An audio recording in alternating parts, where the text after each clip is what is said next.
Sallallahu alaihi Muhammad. Ya Rabbi bil Mustafa balligh maqasidana waghfir lana ma madha ya wasi'al karami. Ya Rabbi bil Mustafa balligh waghfir lana ma madha.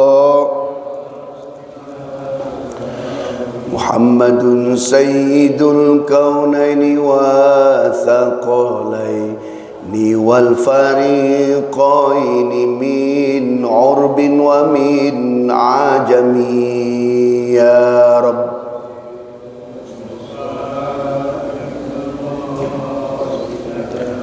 waghfir lana ma madha. Maulaya salli wa sallim daiman abada ala habibika khairil khalqi kullihim.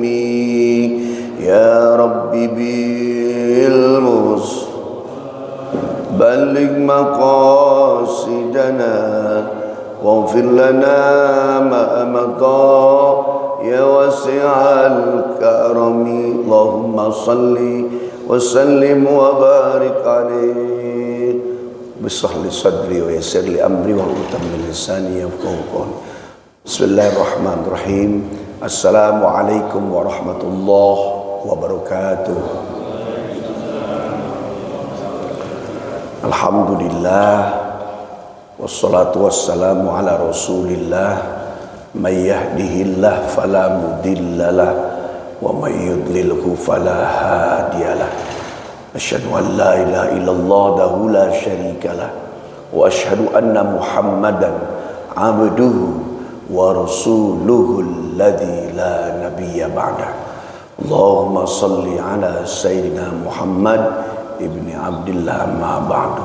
Qala Allah ta'ala fi kitabihil karim, ya ayyuhan nabi inna arsalnaka syahidan wa mubashiran wa nadhira. Qalu subhanaka la ilma lana illa ma 'allamtana innaka antal alimul hakim. Semuanya la haula wa la quwwata illa billahil aliyyil.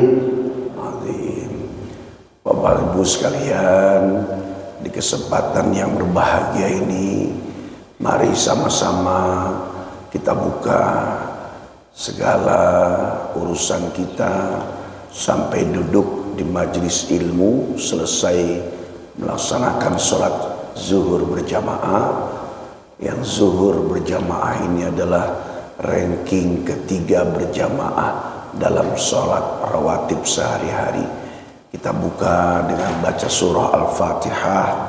Mudah-mudahan segala niatan baik, segala cita-cita, dan semua urusan, juga urusan berhadapan dengan bala, musibah, ujian, ataupun mungkin ada musibah berbentuk teguran, semuanya dimudahkan oleh Allah, juga diberikan jalan keluar, dan berujung adalah semakin membuat kita baik di hadapan Allah dan Rasulnya.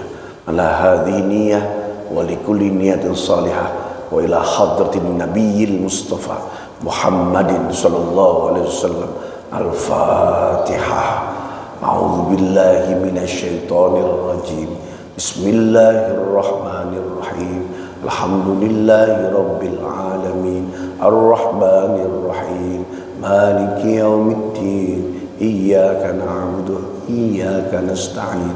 Ihdinas siratal mustaqim. Siratal ladzina an'amta 'alaihim ghairil maghdubi 'alaihim waladdallin. Amin. Rabbighfir lana wa liwalidina warhamhum. Amin. Bapak Ibu sekalian, kembali kita bersama. Alhamdulillah kembali kita duduk ya. Saya langsung berangkat tadi pagi dari kota Tasikmalaya, kota Garut, jadi langsung tiba di masjid ini. Alhamdulillah dalam keadaan sehat. Hanya sedikit mungkin lelah dan ngantuk, tapi itu adalah bagian romantika daripada perjuangan dakwah. Dan siang ini kita akan ngobrol tentang bagaimana untuk memulai pada sesuatu yang kita lakukan mendekat kepada Allah. Sekarang ini ada fenomena orang-orang yang hijrah. Pernah dengar Pak, Bu? Sehingga ada perkumpulan mungkin hijrah fest atau segala macam. Kita ucapkan syukur kepada Allah. Banyak orang yang mulai merasakan butuhnya kepada agama. Ya, entah itu karena sebab hidayah yang didapatkan sebab dia mencari, atau ya ada perjuangan dai-dai mendatangi. Ya. Apapun itu teknisnya, wasilahnya, yang jelas terpanggil dia untuk bahwa dia butuh agama. Nah, kira-kira melihat fenomena banyak orang hijrah, Pak, entah itu artis, pengusaha, pejabat, atau mungkin kita, ya, ada di antara kita nih yang baru mulai, kayaknya asik nih, gitu, ya. Nah, pertanyaannya, apa yang harus pertama kali dilakukan sih ketika orang hijrah? Sementara yang kita tahu kalau orang dari agamanya sebelumnya, misalnya non-Islam, entah itu agama Nasrani, Buddha, Yahudi, kalau mau masuk Islam, setelah itu yang pertama kali dilakukan adalah belajar tentang sholat. Sebelum sholat, wudhu. Nah, semua kitab-kitab fikih, baik itu Fathul Qorib, Fathul Mu'in, apalagi kitab Safida, ya, yang ringan-ringan itu, dan beberapa kitab seperti kitab Bidayah wan Nihayah, atau kitab-kitab yang berkaitan dengan hukum-hukum fikih, itu pasti di depannya itu dimulai dengan bab toharoh, ya, tentang bersuci. Dimulai yang paling ringannya adalah ya wudu, kemudian istinja, cara bebersih setelah dia masuk ke kamar mandi. Ada juga istijmar yang menggunakan batu atau karena sebab nggak ada air, ya. Kemudian ada bab mandi. Nah, itu toharo dihabisin. Baik itu karena sebab mandinya mandi kecil, mandi besar, yang disebabkan karena berhadas kecil atau berhadas besar. Baru setelah itulah tentang babus sholat, bab sholat. Nah, kita berputar di situ, Pak. Begitu juga termasuk orang yang dulunya dari kecil Islam, keluarganya Islam, KTP pun Islam, ya. Kemudian ternyata di usia 40-50 menikmati ibadah, mulai rajin ngaji. Nah, jangan lupa, meskipun dari kecilnya memang sudah Islam dan sholat, kalau pas lagi seneng-senengnya begitu, Pak, jangan terus loncat, tetap balik lagi. Selama ini saya ibadah, sholat mah sholat, puasa mah puasa, ya, wudu mah wudu, tapi saya baru merasakan nikmatnya, lazzatul iman, lazzatul ibadah itu ketika sholat. Maka cek recheck lagi, balik lagi, sudah benar belum wudunya? Karena jangan sampai, ya, ketika sudah asik ibadah ternyata ada amalan wudu sholat yang masih ngasal atau belum sesuai dengan maunya Allah dan Nabinya, gitu. Cek lagi, ya, wudunya, mandinya. Mandi kita ini masih banyak masalah. Kalau mandi kayak mandi junub itu aja. Padahal kan ada sunnahnya itu. Dimulai dari menyiram kaki, kemudian nyiram betis, nyiram paha, kalau pakai shower tinggal gerakan aja, kemudian menyiram perut, nyiram dada, nyiram pundak, berhenti sejenak. Ya, setelah berhenti sejenak, nah pasanglah kuda-kuda, ya, barulah menyiram kepala. Ketika menyiram kepala, mulailah pasang niat. Niat bukan di mulut. Kalau nawaitul ghusla itu dibaca sebelum masuk kamar mandi.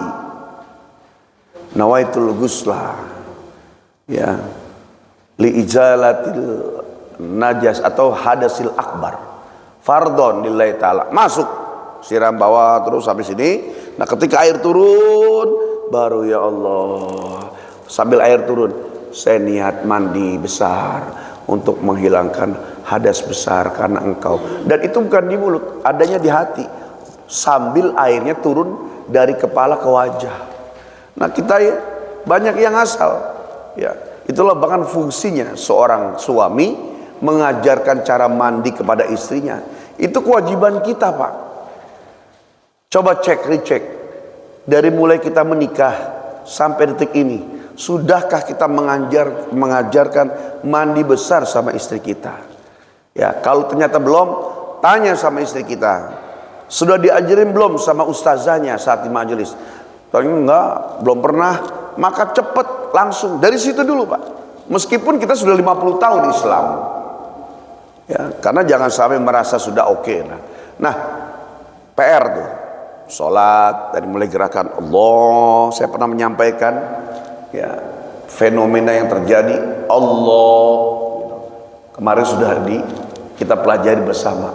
Ditarik dulu baru Allah, bukan Allah, tapi Allah. Kita dari kecil kan Allahu Akbar, padahal diangkat dulu baru ditarik Allahu Akbar. Kemudian sudah mana? Itu muter. Ketika kita nambah pelajaran yang lain, belajar sholat itu tidak boleh berhenti. Karena guru saya pernah menyampaikan, ada dua ilmu yang kau belajar sampai kiamat tidak akan bisa tamat. Apa itu wahai guru? Pertama belajar Al-Quran, yang kedua belajar ilmu sholat. Dan ternyata dicek, ya dua itu memang alat komunikasi dengan Allah. Ya, kalau perkara yang lain itu udah jaminan Allah. Kalau ngobrol itu kan tentatif, ya, bisa berbeda-beda ngobrol hari ini enak apa enggak. Ngobrol hari ini, ngobrol lagi yang terindah.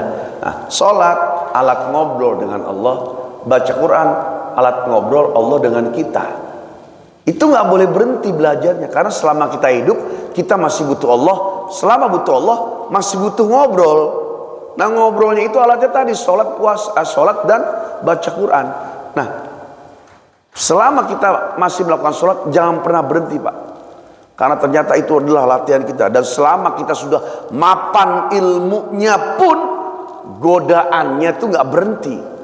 Karena PR kita setelah ilmunya mapan itu kan, ya, setan itu nggak pernah bisa diam, menghalangi, membuat kita tidak khusyuk. Ketika kita ternyata sholatnya khusyuk, ya, udah khusyuk, setan nggak mempan nih, maka setan menaburkan lagi benih-benih perasaan dalam hati kita. Kayaknya di masjid ini sholat yang paling rajin saya. Nah, itu ditaburkan. Kayaknya dari sekian banyak jamaah sholat yang paling khusyuk saya, gitu. Jadi setan tuh kalau nggak bisa goda kita meleng biar nggak khusyuk, membuat kita bagaimana caranya merasa lebih baik. Dan itulah penyakit terbesar berbahaya yang karena sebab penyakit itu iblis dikeluarkan dari surga. Apa itu? Ana khairun minhu, saya lebih baik daripada mereka, saya lebih baik daripada dia, ya, saya lebih baik dari orang-orang yang ada di sini. Itu penyakitnya iblis, ya. Lulusan nomor 1 di jurusan universitas kesombongan. Nah ini PR. Nah dari situ baru nanti merambah kepada yang lain. Nah fenomenanya yang terjadi adalah banyak artis hijrah, pejabat hijrah, kemudian pengusaha hijrah. Setelah dia dekat dengan agama, kemudian tiba-tiba langsung belajar tentang ilmu hati. Enggak salah, cuma akan bermasalah. Saya lihat ada beberapa artis itu baru hijrah, pendalaman, langsung belajarnya tasawuf. Ya, belajar tasawuf. Tasawuf itu udah tentang kebeningan hati. Ya, Allah Maha melihat bagaimana caranya kita selalu ditatap oleh Allah. Bagus, Pak. Bahkan Nabi ketika baru hijrah, baru dakwah ya di Mekah, sebelum hijrah ke Madinah, emang apa yang diajarin? Tauhid, Allah, kebeningan hati, tatapan Allah, dan semua yang berkaitan dengan urusan hati, chip ya dengan Allah. Setelah sampai di Madinah, baru ngajarin syariat. Ya. Sekarang kita, karena kita ini dari kecil udah Islam, orang tua Islam, lingkaran dan circle kita memang banyak Muslim, ya. Maka kita mempelajarinya bukan tentang Allah dulu, tapi belajarnya syariat. Tadi wudu, sholat, pokoknya syariat, gerakannya harus gimana, harus begitu Pak. Nanti pelan-pelan baru kita. Kalaupun kita belajar tentang hati, balik lagi ke bawah. Belajar tentang tasawuf, balik lagi ke bawah. Belajar lagi tentang marifat, balik lagi ke bawah. Jangan anteng di atas. Nanti ada dua efeknya. Pertama, dia akan ngasal pada pemenuhan rukun-rukun ibadah. Yang kedua, ya, akan mengindahkan atau meremehkan orang-orang yang masih belajar tentang ilmu syariat tadi. Waktu pernah saya ceramah di Kowloon Park, sebelah Masjid Chim Sat Sui, Kowloon, Hong Kong. Kita duet dengan beberapa ustadz. Kemudian jamaah bertanya, Ustadz, saya ini majikan gak ngasih tempat ibadah, bahkan saya ya tidak boleh ibadah di kamar. Saya suruh ibadah di depan patung, ya, tempat sesembahan mereka, karena itu tempat ibadah dia, sehingga saya harus disamakan ibadah di situ. Gimana Ustadz, sholat saya sah tidak? Langsung dijawab oleh seorang ini. Ustadz menyebutkan, insya Allah sah lah. Ya, Allah Maha menatap kok bagaimana perjuangan kita. Nah, maunya saya, kan urusan ibadah jangan dijawab pakai urusan tasawuf. Jawab dulu dengan fikih, karena yang ngurusin ilmu tentang ibadah adalah ilmu fikih. Ya, jawabnya begini harusnya. Dan ini bukan ngatur cara ibadah, memang standar basic. Mbak Yu sekalian, ya, tentang sholat ini adalah ilmunya ilmu fikih. Nah, dalam sholat itu ada rukun, 17 rukun. Ada sunnah, hayat, ab'ad. Ab'ad ada 5, hayat ada 13. Kemudian ada syarat, Islam, akil, balik. Kemudian ada syarat sah. Apa syarat sahnya? Bersih pakaian, bersih badan, bersih tempat. Mbak, baru jawab tuh. Meskipun sholatnya di situ, mau di gereja, di depan patung mereka, ya, selama memang pakaian kita bersih, tempatnya bersih, di depan mata memang tidak ada najis, namanya najis ain, ya, kemudian badan kita bersih, insya Allah.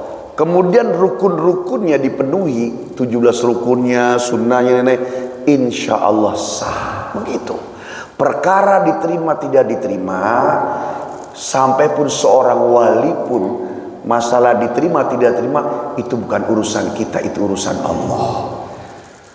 Jawabnya harusnya begitu. Jangan langsung saja, nanti orang umat itu akan ngasal. Karena urusan ibadah, ya, Nabi sendiri mengatur sebegitu rincinya. Lihat, innani anallah la ilaha illa ana fa'budni. Sesungguhnya aku Allah, tidak ada Tuhan kecuali aku, fa'budni, sembahlah aku. Nah, sembahlah aku ini satu kalimat, Pak. Aku mau disembah dengan caraku, gitu loh.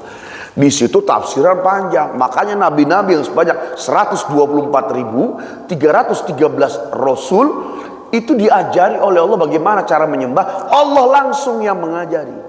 Memang ada proses. Seperti sholatnya Nabi Sulaiman itu berdiri. Makanya Nabi Sulaiman ketika mati, ya, lu jangan begitu, lu ntar mati berdiri. Ada loh yang mati berdiri. Nah, siapa? Nabi Sulaiman. Ya, makanya nggak ada yang tahu. Ketahuan Nabi Sulaiman itu wafat ketika tongkatnya terlihat dimakan oleh rayap. Oh, ternyata lagi sholat. Sholatnya berdiri. Nabiullah Ibrahim alaihissalam, ya banyak ulama menyebut sholatnya duduk di antara dua sujud. Ya, kemudian Nabi Yunus, ya, dan Nabi ada beberapa yang menyatakan sholatnya dengan ruku. Ya, kemudian Nabi Isa, ibadah sholatnya itu dengan syair-syair. Makanya di gereja itu banyak yang nyanyi. Nah, datang Rasulullah, ya, digabunglah sholat-sholat para nabi itu, jadilah sholat yang sekarang kita lakukan. Tapi ada ulama yang menyebutkan bahwa sholat itu dari dulu memang begitu. Ya, ya, wallahu a'lam bishawab. Yang jelas syariat itu berkembang sesuai dengan kebutuhan. Kenapa zaman Nabi Adam nggak ada bab atau hukum, ya, ayat atau perintah tentang pernikahan? Kenapa, Pak? Ya, jawabannya gampang, karena belum ada orang. Ya kan, belum ada orang. Jadi sesuai kebutuhan. Ada yang turun ayat itu karena permasalahan, ya, turun ayat namanya asbabun nuzul. Ada hadis yang datang karena sebab peristiwa, namanya asbabul wurud.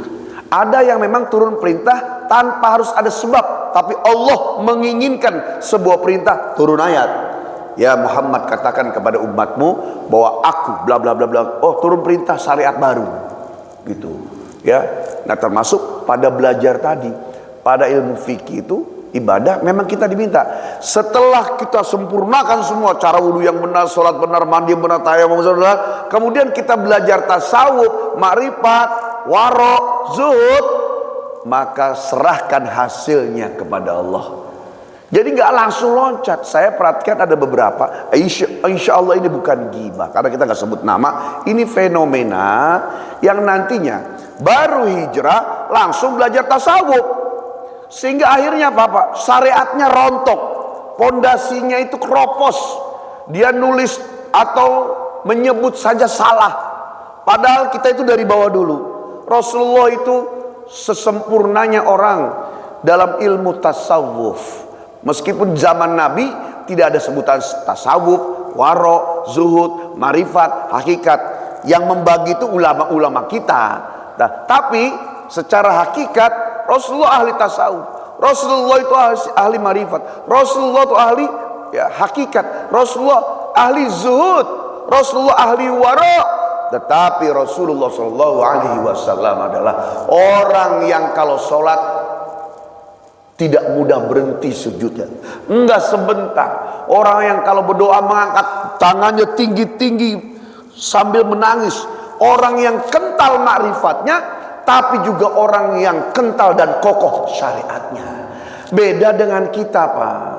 Kalau kita nih baru belajar lompat, nggak mau turun. Sehingga ada orang nanya, oh, Pak Ustadz, wudhu saya kan ini sakit Pak Ustadz nih. Kalau yang ini bisa, ini habis kecelakaan masih agak basah, jadi saya ya nggak saya siram. Gimana Pak Ustadz? Jawabnya langsung gini, Pak. Insya Allah Allah Maha tahu. Habis, Pak. Ibadah umat kita habis kalau langsung dijawab Allah Maha tahu. Orang harus diajari dulu mana ilmu fikih, mana ilmu hadis, mustalah hadis, usul fikih, dan menjawab. Ininya kenapa? Luka apa? Dijawab. Ya ini soalnya basah. Ada perbannya tidak? Ada. Nah, siram sampai yang sebelum perban, pasti perbannya cukup dielap begini. Itu namanya fikih. Gitu. Jangan langsung Allah Maha tahu. Lah orang gak ibadah juga Allah Maha tahu. Gitu. Ya. Kemudian diajarin tentang mandi. Udah mandi yang benar bagaimana? Udah sebagaimana ibu mandi. Ya insya Allah kalaupun ada kekurangan Allah Maha tahu. Rusak Terus ulama-ulama itu untuk apa mereka itu berjuang mengajarkan itu? Jadi kita belajar pelan-pelan, baru pelan. Nanti belajar tasawuf boleh sesekali turun lagi ke bawah, karena belum kokoh hati ini. Nah, apalagi yang baru masuk hijrah, kemudian langsung belajar tentang hati, belajar tentang marifat, belajar tentang waro, ya. Nggak mau turun lagi, Pak. Dia nggak perbaiki sholatnya, nggak perbaiki wudunya, dia nggak perbaiki bagaimana puasa yang sesuai dengan ya Nabi. Dia bagaimana bergaul, nggak ngerti karena dia asik di atas. Sebab kalau udah di atas itu sudah memang dekat, Pak. Saya mempelajari ilmu tasawuf sudah mulai udah dekat, ada apa? Tetapi kata Allah, kau dekat dengan aku kalau tidak tahu alatnya dan jembatannya, yaitu syariat yang benar, maka sungguh ya akan menabrak kalimat ittabi sunnati was sunnata khulafar rasyidina min ba'di. Ikuti aku, ya kata Nabi, dan ikuti sunnahnya para khulafar rasyidin. Di Al-Quran disebutkan in kuntum tuhibbunallah fattabi'uni yuhibbukumullah wa yaghfir lakum dzunubakum wa yutsabbit aqdamakum. Kalau kau ingin aku dan ingin dicintai olehku, maka ikutilah kekasihku Nabi Muhammad sallallahu alaihi wasallam. Dari mulai syariat, dari mulai sampai ke atas gitu.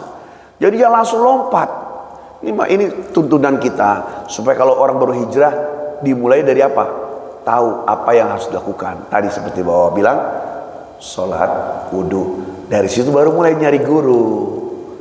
Nah, di Indonesia mazhabnya ini siapa? Imam Syafi'i. Kalau mazhab itu nggak bisa milih. Kita lihat area karena nanti tabrakan dengan yang lain. Arab Saudi sekitarnya Hanafi, Hambali. Cina, Hanafi. Ya, atau ada sebagian lagi Maliki. Di Indonesia, Asia, Brunei itu Syafi'i. Kalau kita milih, saya mau Hanafi, nanti di masjid beda sendiri. Ya, sementara di masjid kita tidak boleh berbeda, harus sama. Ya, di dalam sebuah naungan. Nanti tinggal jamaahnya itu mereka tinggal berbaur. Selama 4 mazhab ini, ya insya Allah namanya Ahlus Sunnah wal Jamaah. Tetapi tidak boleh dalam satu wilayah itu berbeda, nanti akan timbul gesekan ya, terlalu kentar dengan syariat juga, tetapi akhirnya menabrak hati gitu.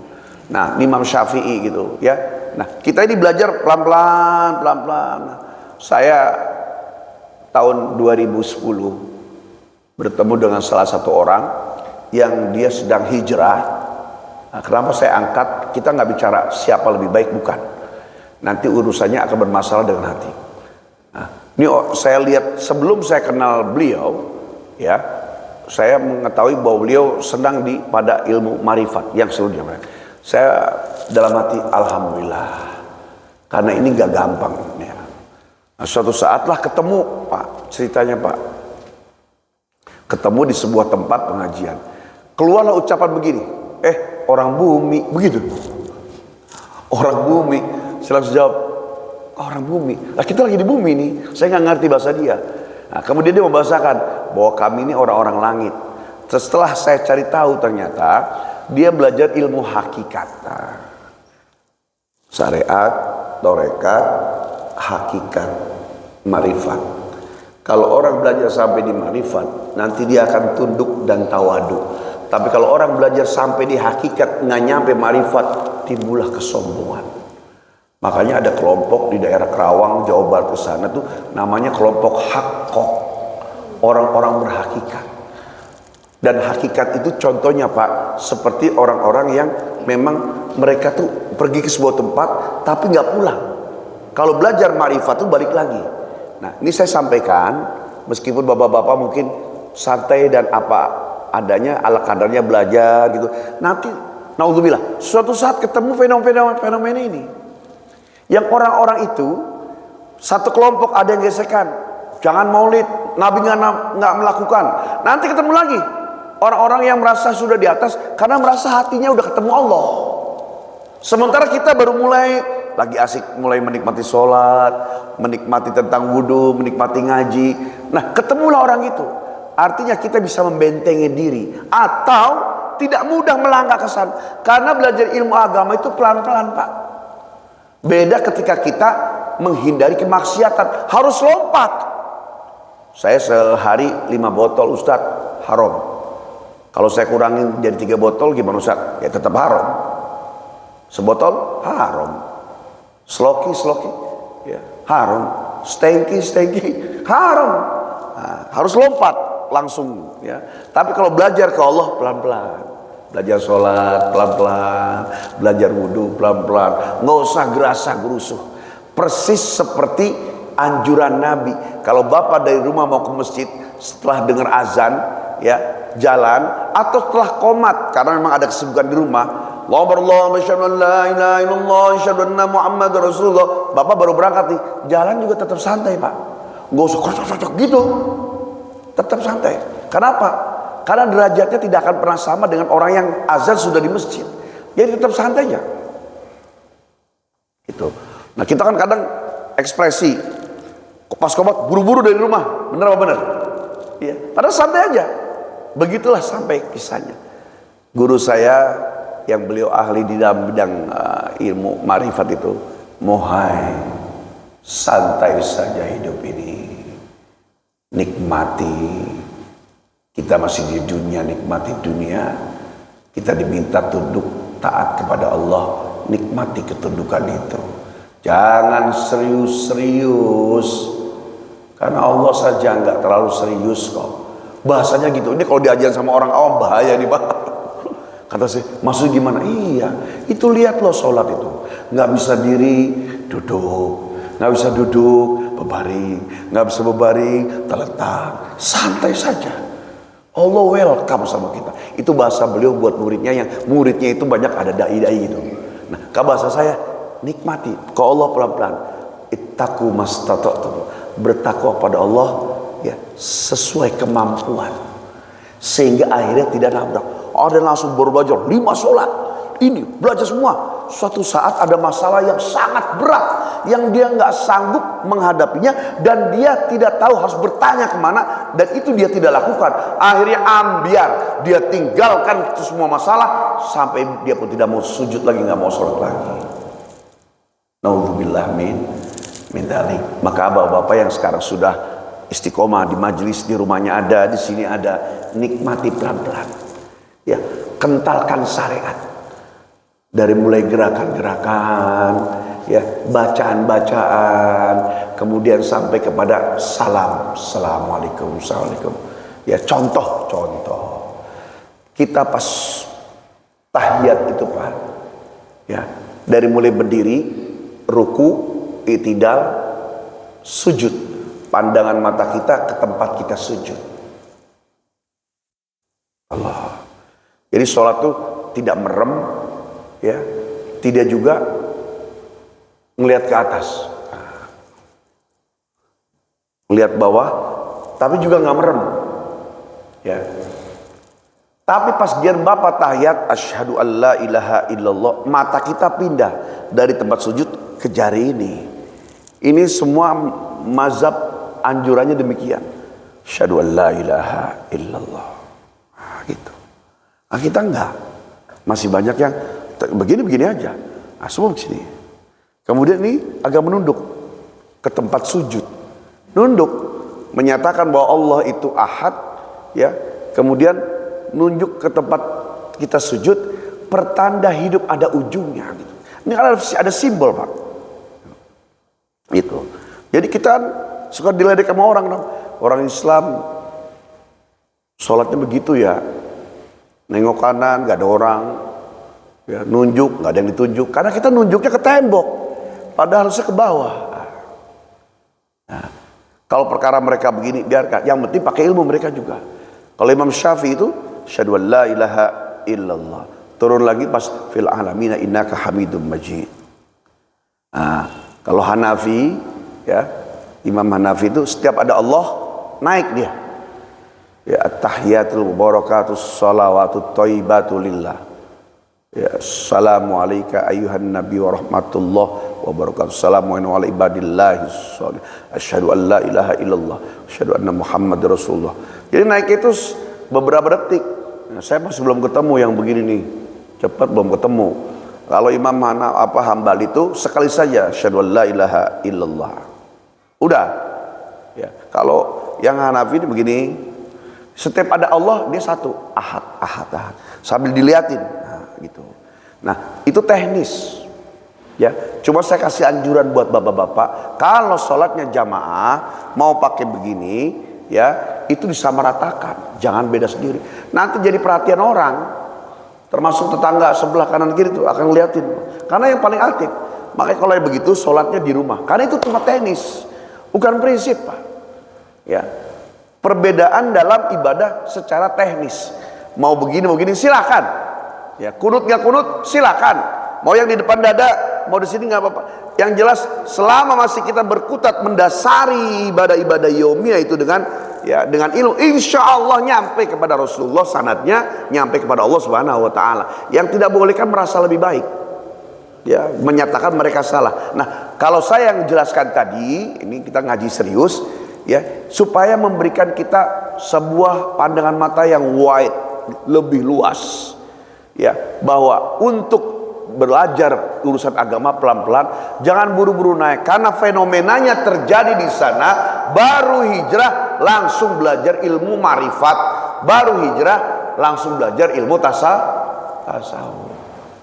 Ya, akhirnya rontoklah ibadah syariatnya. Naudzubillah min daliknya. Maka alhamdulillah di kantor ini kita mungkin nggak ketemu lah ya dengan fenomena seperti itu, tetapi di masyarakat yang terjadi banyak, sehingga ambil sebuah kesimpulan, ada orang hijrah kenapa bisa langsung tasawuf, karena kalau sudah bicara tasawuf simple, Pak, nggak harus tahu rukun-rukun sunnah-sunnah. Ya, mereka seperti ada ucapan gini, aduh ya Allah, kita ini terlambat menoleh ke Allah, kalau lagi langsung belajar gitu capek deh, ngafalin rukun, ngapalin sunnah. Kalau udah tasawuf itu sudah semaunya dia aja, ya, yang penting hatinya ke Allah. Toh sudah sempurna rukunnya juga, kalau bicara diterima juga belum tentu urusan Allah. Nah ini akhirnya jadi masalah. Tetapi kita yang belajar syariat, sholat, puasa pelan-pelan juga, sesekali belajarlah tentang ilmu itu, maksudnya supaya sholat kita itu betul-betul ya merasa ingin dilihat oleh Allah Subhanahu Wa Taala.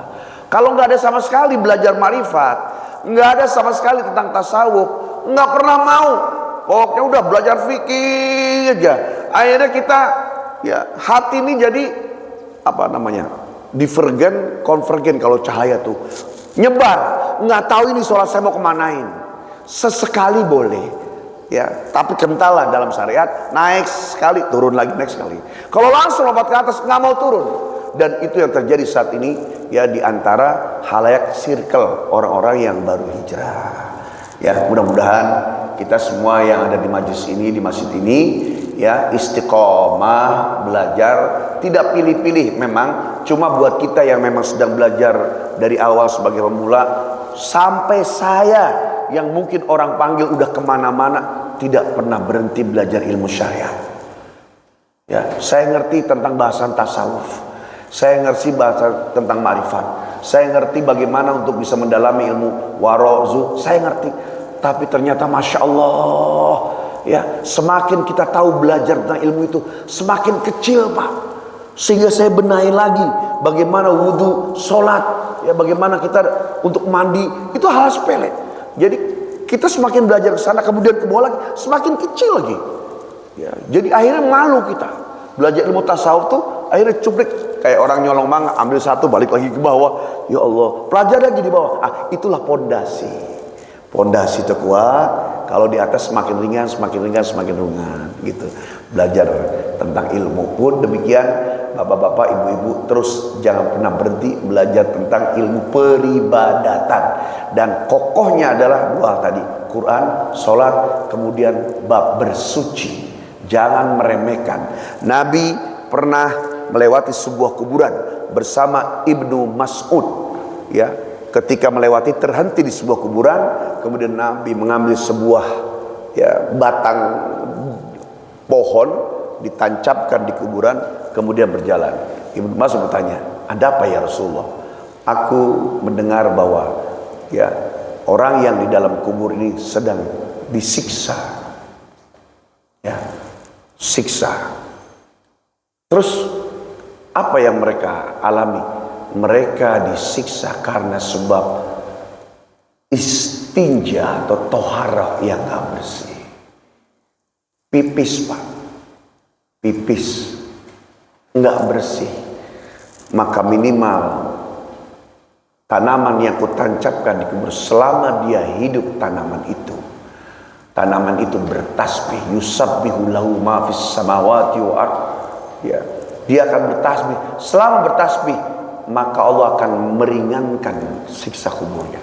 Jadi ada dua, awwalu ma yuhasabu bil 'abdi yaumil qiyamati as-shalah. Pertanyaan pertama dan reaksi Allah di alam kubur seorang manusia masuk adalah ditanya tentang sholat dan langsung azabnya di situ. Yang kedua, toharoh, cebok,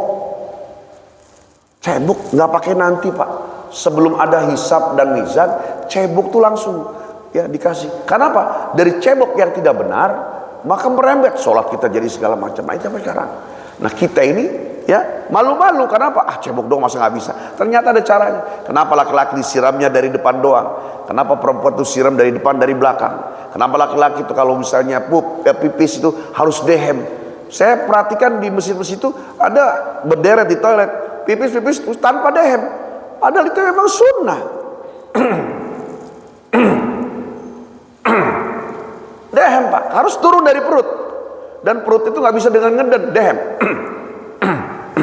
Ini habis-habis cebok langsung hilang. Coba. Banyak orang nggak ngerti. Ya, dehem, Pak. Kenapa dehem? Karena kita punya pipa. Ya, perkara pipanya pendek, panjang, bukan urusan saya. Punya pipa. Nah, yang di pipa itu turun. Setelah dehem, 3 kali, urut. Diurut, Pak. Diurut sendiri. Nggak usah pakai sabun. Ya, nanti keterusan. Ya, diurut aja sendiri, baru siram. Itu laki-laki, beda perempuan. Ya, perempuan gak ada selangnya. Itu masalah kita, PR kita.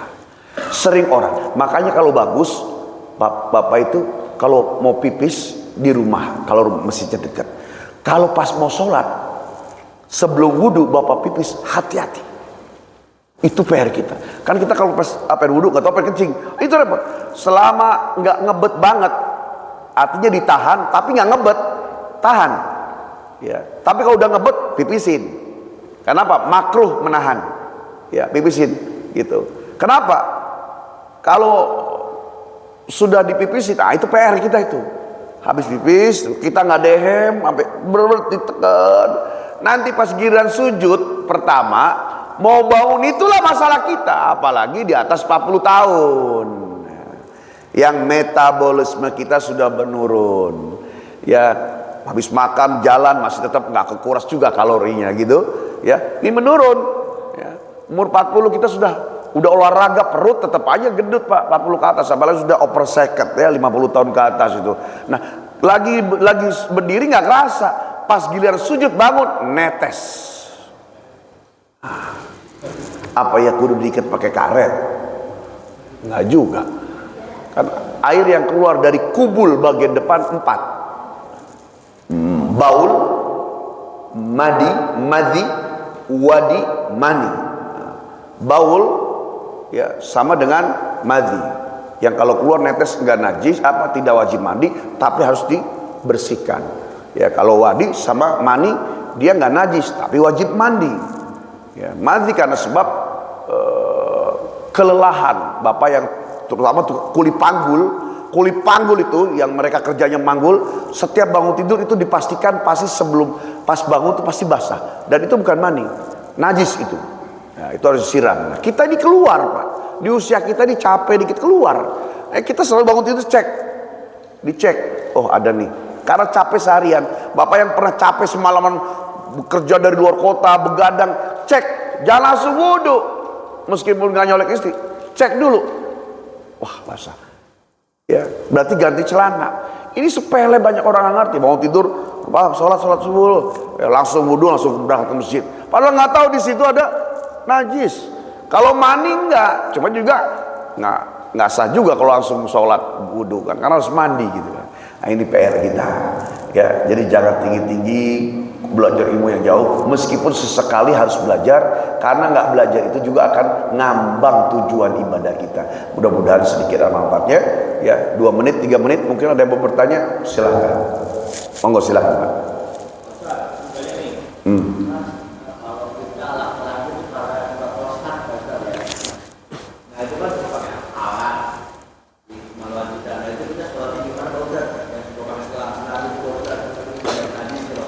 Ya, oke. Jadi jangankan yang sudah prostat atau yang sudah pakai alat. Kita nih wudu, kemudian kerasa tuh ada yang netes itu, atau mungkin kita sebut aja beser. Wudu, ser. Aduh. Ganti wudu lagi, ser. Nah, ganti wudu lagi 3 kali saja. Selanjutnya selesai wudu langsung takbir. Meskipun ketika takbir Allah kerasa tes, baru pakai tasawuf, pakai ilmu hati, Allah Maha tahu. Karena sudah ada syariatnya satu. Yang kedua, darurat. Ad-daruratu tubihul mahdurat. Keadaan darurat. Kenapa darurat? Sakit, berarti sakitnya jadi illah, jadi uzur. Ya langsung netes kerasa. 3 kali wudu sudah, lanjut saja. Namanya orang sakit sudah Pak. Apalagi yang pakai kateter, udah pakai selang, sudah sholat, Allahu Akbar, nggak ada masalah. Yang sampai netes saja lewat 3 kali wudu sudah, ya, kemudian kerasa netes, sholat terus Pak. Nah, itu baru dijawab pakai ya urusan tauhid. Ya, yang penting fikihnya tadi dijelaskan dulu, gitu. Contoh kecil nih, kita sehat, kemudian ada kucing nih, di rumah ada kucing Pak, hati-hati Pak. Jadi kucing itu dia kan kemana-mana Pak. Nah, kucing ternyata berdiri di atas sejadah yang kita sholat, di depan dekat sujud ini, kucing sini. Ya sebisanya gimana caranya supaya bisa mengusirnya. Karena 3 kali gerakan ada najis di tempat sujud, langsung batal sholat kita. Ya, makanya kalau pas lagi mau sholat, wanti-wanti. Apa itu sholat sunnah? Tolong ini kucing jangan ada kesini ya, papa mau sholat. Sebab kalau 3 kali gerakan kucing masih duduk aja di tempat papa sholat, sholat papa batal. Itu kan orang kalau mau sholat wanti-wanti Pak. Mah, papa mau sholat ya. Apa sholat sunnah, kan sholat kita kan di masjid. Sholat ya, ini ada kebutuhan, sholat hajat atau sholat awabin atau apa soal itu. Kalau ada tamu suruh tunggu. Kalau dia ternyata bawa duit, tahan. Nah, kalau dia ternyata memang lagi buru-buru, suruh balik lagi. Yang jelas papa ini jangan diganggu. Kita kan mau ngadep kepala aja kan persiapan, ngadep Allah wasiat juga gitu, supaya orang jangan sampai kitanya biar tenang sholatnya gitu. Termasuk kucing tadi Pak, lewat 3 gerakan. Atau anak kita bawa anak ke masjid, ya, injek sejadah kita berbarengan, ya, lewat 3 gerakan. Yang anak itu ya sudah di atas 2 tahun dan makannya udah tidak lagi ASI, itu bawa najis. Maka bapak-bapak yang ngajarin anak sholat, ya, saya selalu wanti-wanti, anak-anak itu dia punya saf sendiri. Satu anak sebelah, bapak satu anak sebelah. Allahu Akbar, pas baca Fatihah dia malah lari-lari. Saf kita kosong semua. Makanya saya udah ajarkan di beberapa masjid, untuk anak-anak itu dia buat saf sendiri. Kemudian ada pengurus masjid yang punya tugas sendiri mengawasi anak-anak dari jamaah yang dibawa ke masjid. Misalnya saf terakhir 2 saf ini habis, saf anak-anak 3 saf itu di belakang. Kemudian ada 1 orang pengurus, 1 atau 2. Ayo anak-anak, ya, ini udah Allahu Akbar, imam. Ayo. Nah, sholat sini ya, jangan bercanda, jangan lari-lari, jangan main-main, ya, pura-pura nakutin apa. Emang harus kita ajarin ya. Ya, ayo. Nah, kemudian mereka takbir Allahu Akbar, dilihatin. Nah, terus pengurusnya kapan sholatnya? Sebelum sujud, sebelum ruku. Ya. Dia punya tugas. Allahu Akbar. Setelah itu lari-lari, udah ada usaha di hadapan Allah.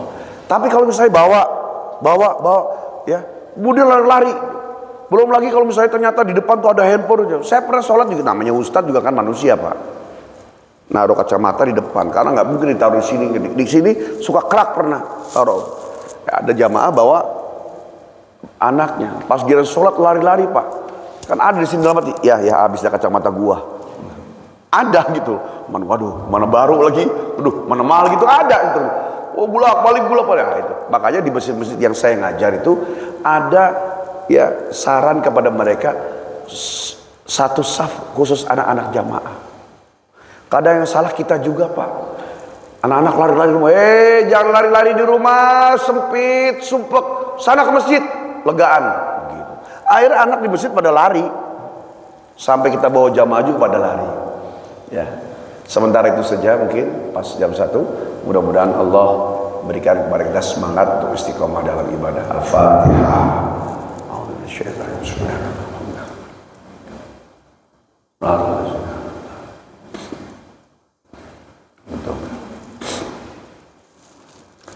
Wafana karim astaghfirullahaladzim. Allahumma salli ala sayyidina Muhammad wa ala alihi sayyidina Muhammad. Allahumma anfa'na bima 'allamtana warzuqna ma yanfa'una. Allahumma bijahi tohan nabi.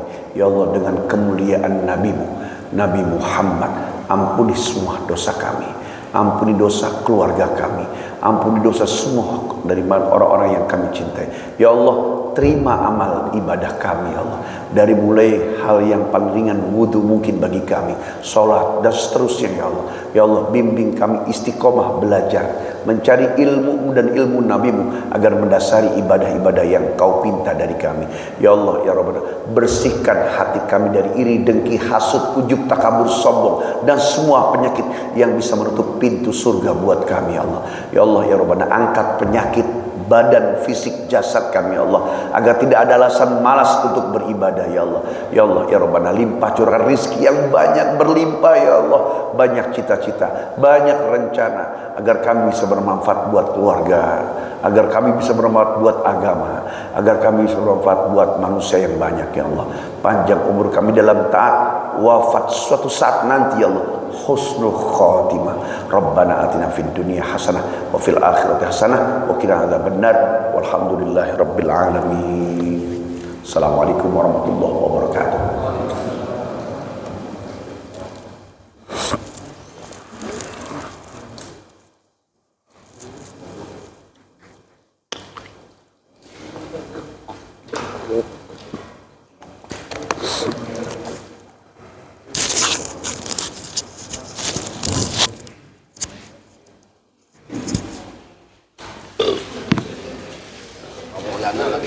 Check up, ya, check up. Cek apa ya? Saya kemarin ya, itu datang.